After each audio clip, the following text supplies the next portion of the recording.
Welcome. I'm going to show you how we made this beautiful star ceiling in our game room. This is an 8-foot by 16-foot area that has 1,550 stars in it, along with ring lighting around this outer perimeter here that you see that's done with Govee, and we can change to any color you want.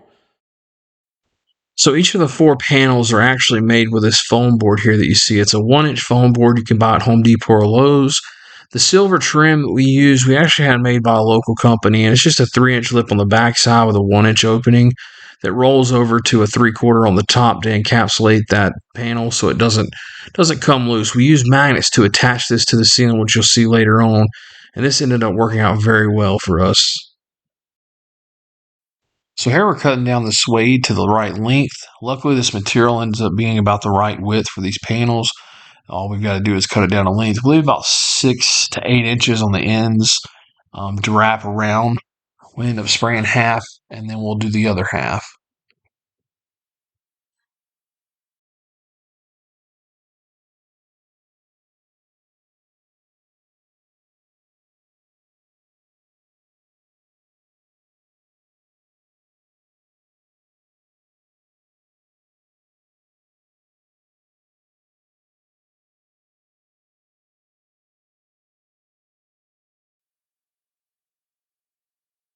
And as you can see here, we end up not spraying about the last 3 inches around that outer edge. That's simply because the material that we used and had made to wrap around these panels has a little bit of an edge, and we didn't want that edge showing up in the final product, so we just left the last about 3 inches or so all the way around. That way it doesn't stick right at the edge, but it's not going to come off the way we have it glued. Here we let it sit up and tack for a little while. You want to let it spray both halves and just let it kind of tack up, and then lay it down and smooth it out. And then you flip it over and do the other half.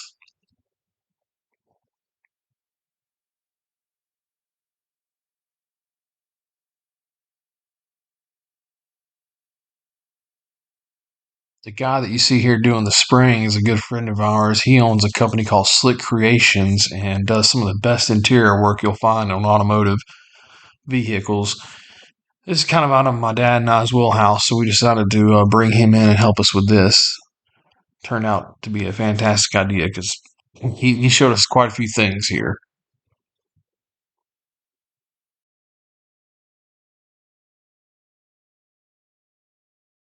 And we spray just that outer edge around the outer profile of the panel or the part that flips over, and just kind of work it back down, working the air bubbles out. And you'll see here in a little bit, we'll cut the corners to create the corners, which John did an excellent job on. Just definitely very tedious and little time consuming little process there, getting those corners just right.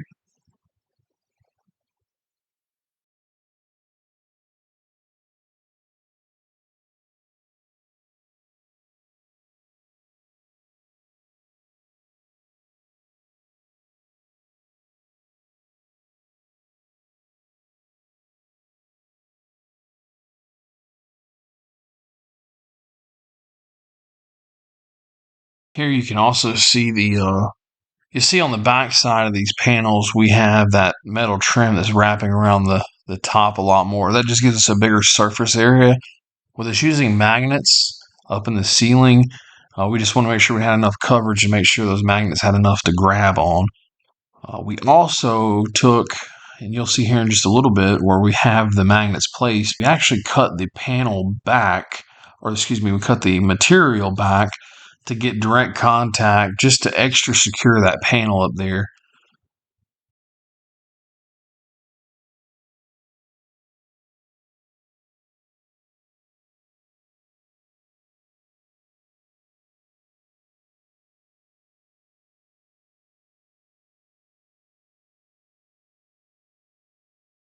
Here I'm putting the magnets in. We initially started with only about half of what we put up there, but we found out that it just didn't stick as good as we wanted to.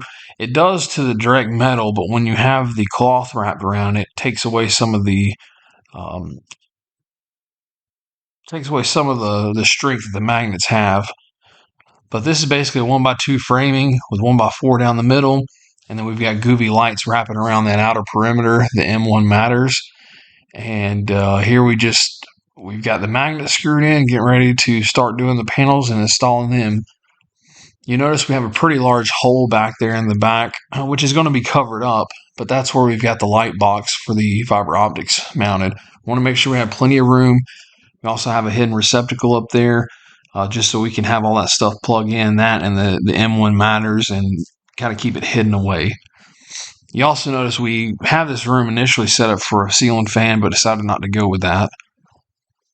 And here starts the long, tedious process of drilling 1,550 holes. We ended up, each panel ended up with 275 of 0.75 millimeter fiber optics. There was 90 of the 1 millimeter fiber optics, and then there was 23 and 22, depending on which panel, of the 1.5 millimeter. And initially we were doing these and we kind of did it the long way. We left the strands long. I drilled a hole and just had to feed them through and kind of pull them down. Later on, when we got done with the first panel, second panel, we ended up like, hey, let's just go ahead and cut these things off, because when you leave them long like this, you'll see those fiber optics are just hanging all down on the ground, and that can kind of be a problem because you're stepping all on them, especially with that many you have there. When you try to put these things up, they get in the way. So cutting the fiber optics short early, before you put them in, made a huge difference. It didn't have to do so much cleanup before we stuck these up there. What we ended up doing is basically putting all these through, and then after we taped them and glued them down, we came back and clipped those from the underside before we even, just clipping them off just to get them out of the way, so we wouldn't keep stepping on them and having them getting tangled up.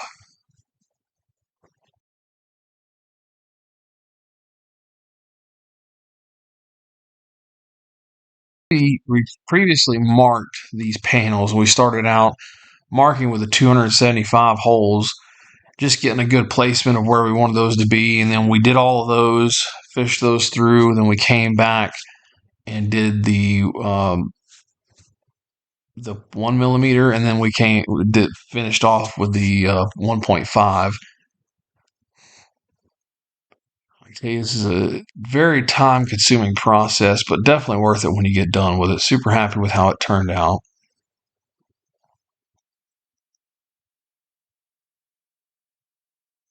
And for the drill, we actually ended up using one single drill for all of these. We initially started with a smaller drill for the 0.75. We tried to go just a hair bit over, but we found it made no difference really. And honestly, it was just better and a little bit easier just to go ahead and using the same bigger drill. And it worked great for all three sizes. You can't even tell it from the underside once you get done, because the fabric actually kind of almost self-heals to an extent. When you drill through it, sometimes we had to go back and re-drill because, basically the fabric kind of pulled itself back together. So here you see all the little blue specks. That's painter's tape that we've come back and added on the back side to kind of hold all these fibers down. That kind of helps make sure things doesn't move as much, while we also went back and added glue. We started out with a 950A from Sherwin-Williams, just putting a dab of it, but we ended up switching over to Gorilla, and it was a Gorilla construction adhesive that we used. And just went through and added a dab on the backside just to make sure stuff trying to stay in place as we were moving and putting it up on the ceiling.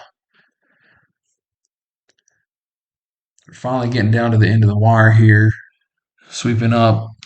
These are the last two panels. We've already got the first two put in. Believe me, this was the day we were looking for right here.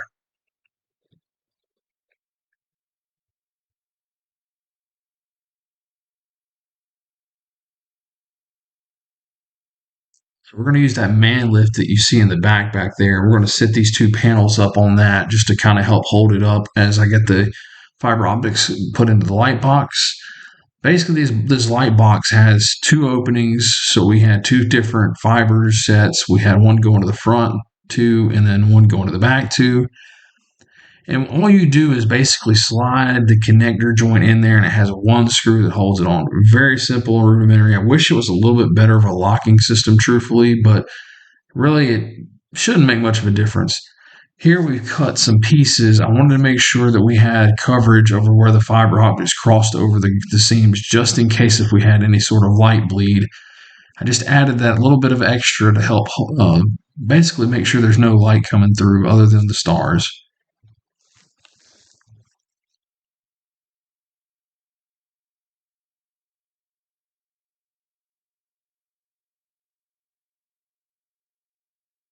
So we're setting that panel in. You'll see here in a second, the last panel, it has a little bit extra weight on it, and I didn't like what it was, the way it was fitting. So we actually bring it back down, and I cut 3 more slot openings to make sure we had in that corner had enough magnets grabbing to make sure we had enough power holding that piece up. Ended up working great doing that. Surprised at how well these magnets actually hold. Even with the material wrapped around, they hold very well. But just for the extra security, cut you a few spots out and let those magnets actually grab onto that metal. And boy, it really sits down good.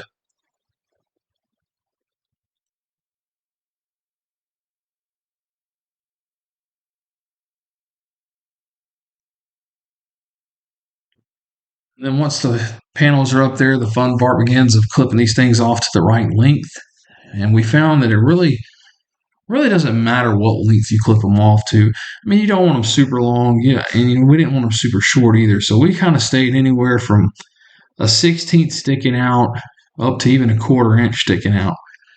Didn't You can't tell any difference as far as you can't tell that they're hanging down any from when you're looking at it from the ground, and really only until you get up there eye level you see that. But that way, if you ever have any movement in the panels or if anything happens, you've got a little bit of flexibility with that fiber coming through there that it should never pull all the way through.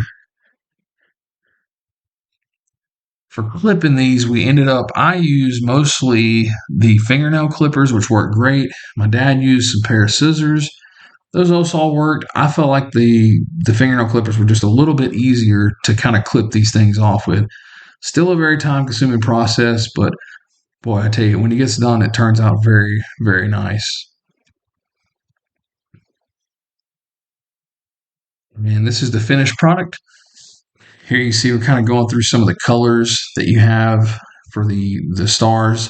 This has a full RGB effect on it. You can do flashes, you can do fades, you can do jumps of colors. You can select a solid color. You can do twinkle, no twinkle. You can also have 4 speeds of twinkle. So there's quite a bit to actually choose from in this light box kit.